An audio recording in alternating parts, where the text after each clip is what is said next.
This video is brought to you by IG Volts and Ultra Guide's Ultra Red giveaway, where we are giving away rare skins such as the Autotronic Karambit and much more. Check out the link down below to enter the giveaway by liking and retweeting the post. The giveaway ends in a month, so enter while you can. Since its release all the way back in 2003, Valve's online marketplace, commonly known as Steam, has always been, well, controversial. Whether it's dodgy prices during the summer sales or debate over paid Steam mods, it's fair to say Valve has taken quite a bit of heat when it comes to their main platform. Today we pay homage to those top 10 Steam controversies that we thought were just unforgettable.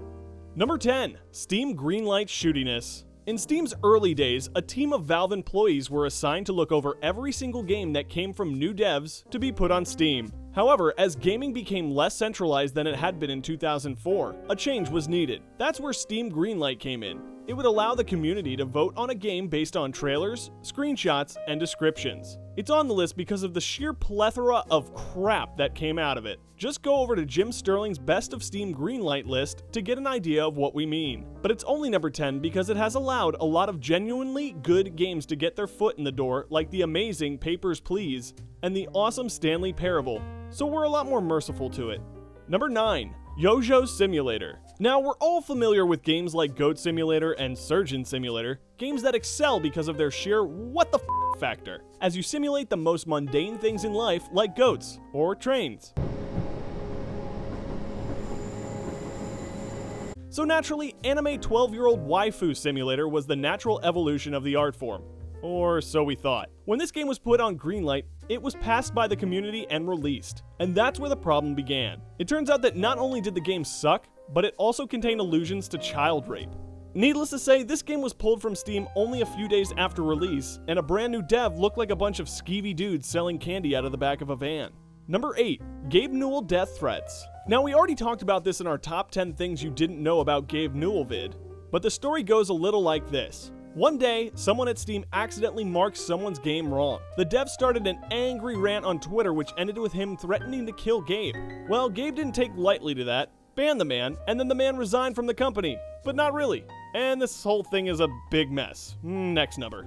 Number 7. Racism in the workshop. This is less one great big controversy and more like a million popping up every day. The Steam workshop is simple. You put up a fan-made add-ons to games like mods, or in the case of CSGO, weapon skins. While we won't be the first to defend the workshop as a place for creativity to come out and play, we must admit that the workshop has been abused by people who, and we're gonna be frank here, completely and totally suck at life in general. From weapon skins depicting 9/11 to mods that allow there to be only white people in the game, the workshop has a nasty habit of being abused by absolute wretches in life. And that sometimes causes a ruckus, usually through the game dev having to remove an offending mod like the white guy mod we talked about. And that starts a whole freedom of speech debate that we have no doubt the comments have already started.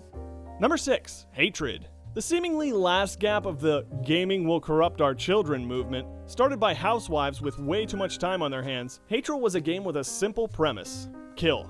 No mortality, no justification. Just murder for the sake of murder. Well, those aforementioned housewives saw it, got antsy, and managed to get the game pulled from Greenlight. Gamers responded by getting the game put up and greenlit, so the devs thanked them by releasing a cookie-cutter top-down shooter everyone forgot in a week. Sometimes it's just the principle of the matter. Number 5. Price-bumping Steam Summer Sales. Steam Summer Sales are a time-honored tradition in which you sacrifice your wallet to appease Lord Gaben's lust as he rewards you with whatever game you want depending on your sacrifice. However, some devs have been caught doing the price increase just before the sale and then lowering them back down to the original price just before the sale, tricking users into thinking that they were saving money. Now, most of these were the results of errors or updates that were forewarned by the devs months ago, so they were innocent. However, games like War Thunder actually did do the price hike, and as such, a witch hunt started with the games like GTA 5 and Tabletop Simulator dragged into the streets to have rocks hurled at them unjustly, resulting in a great big mess for Valve and several game devs. The Great Caching Glitch of 2015. Around Christmas time last year, Steam users awoke to a very surprising gift. News that sensitive information like credit card details and billing addresses of several thousand accounts were being displayed to random users. So this was kind of like waking up on Christmas morning to find out that Santa may have stolen all your money in order to blow it on booze and hookers. Either way, this security risk made Valve look like fools, and risk thousands of dollars that could have been sacrificed to Lord Gaben at the sales altar. Number 3. Paid mods. This is one we covered in our top 10 Valve mistakes vid, so we'll give you the short version. Valve decides modders would like to make money, but only gives them a quarter of the profits, and doesn't think things through, doing major damage to Steam and ending the attempt before it can get started. Number 2. Steam Early Access abuse. Steam Early Access is Steam Greenlight at its logical endpoint, where you can preview a game that is technically in beta at a reduced cost from its release price.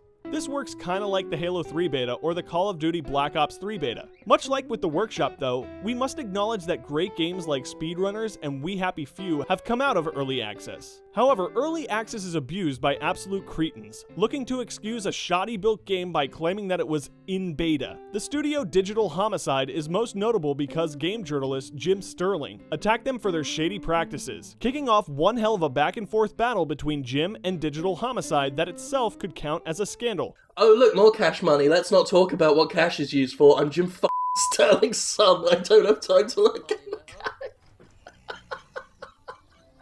But we threw it in with early access because honestly, this is such a massive hydra of controversy that we couldn't help but notice and put it at number 2. But it pales when compared to number 1, CSGO gambling. We couldn't have a Steam list without CSGO, and this is one doozy of a controversy. A couple months ago, news leaked that CSGO players and YouTubers had been having a stake in CSGO betting sites like CSGO Lotto and CS Diamond. We don't want to name names or accuse people of things that are still ongoing, as this is still a hot button topic. And we found this new site. But the point is that there were lies all around and vital info was kept from the gaming public. What makes this a Steam controversy though is because of how big it is. It could wind up affecting any Steam gambling site, as Valve has already sent out 23 cease and desist orders to gambling sites and might drop the hammer on more. Oh, that and Valve is already being sued by both an ex-gambler and a mother of a son who gambled with a whole lot of money. Depending on what happens in the next few months, the future of CSGO and gambling sites in general could be changed forever. So what did you guys think of our top 10 Steam controversies? Did we miss anything?